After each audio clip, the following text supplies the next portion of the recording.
post, sabay pareho pa ng tema? May tinatago ba sina Jillian Ward at Eman Bacosa Pacquiao? O mas malalim pa ang kwento? Usap-usapan ngayon sa social media ang tila magkakaugnay na cryptic posts ni na Jillian Ward at Eman Bacosa Pacquiao. At dahil dito, lalong naguluhan ang fans sa tunay na estado ng kanilang relasyon. Dati, malinaw aminado si Jillian na nasa getting to know each other stage sila ni Eman. Kaya marami ang natuwa at umasa na posibleng mauwi ito sa seryoso. Pero ngayon, parang biglang nag-iba ang ihip ng hangin. Nagsimula ang lahat nang mapansin ng netizens ang isang post ni Eman. Isang mensahe na tila pagsuko na para bang may lalaking hindi niya kayang labanan. Isang taong mas pinili ng babaeng mahal niya.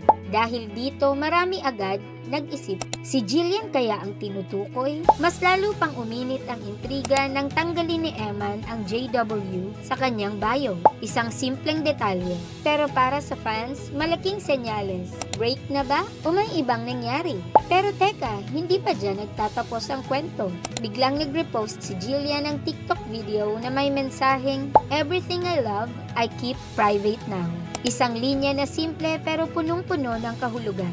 Parang may pinagdadaanan, parang may gustong itago. At halos kasabay nito, nag-post din si Emma ng sarili niyang quote, "Win in private, love in private, be happy in private." At dito na tuluyang naguluhan ang lahat. Sa tingin niyo ba, coincidence lang ito? O may deeper meaning talaga sa magkapareho nilang posts? Comment nyo sa baba.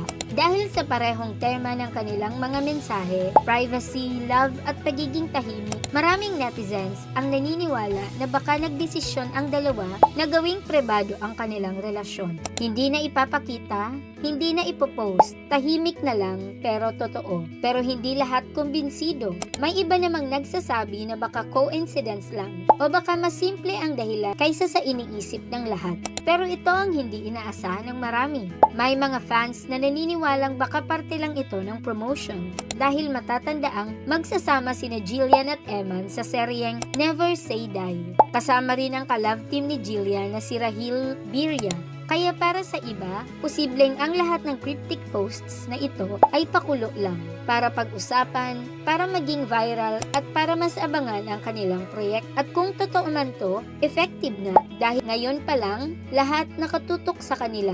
Sa ngayon, walang malinaw na kumpirmasyon mula kay Jillian at Eman, kaya nananatiling palaisipan ang lahat. Totoo bang may something? O scripted lang ang lahat para sa show? Isang bagay ang sigurado. Habang tahimik sila, mas lalong maingay ang usapan tungkol sa kanila.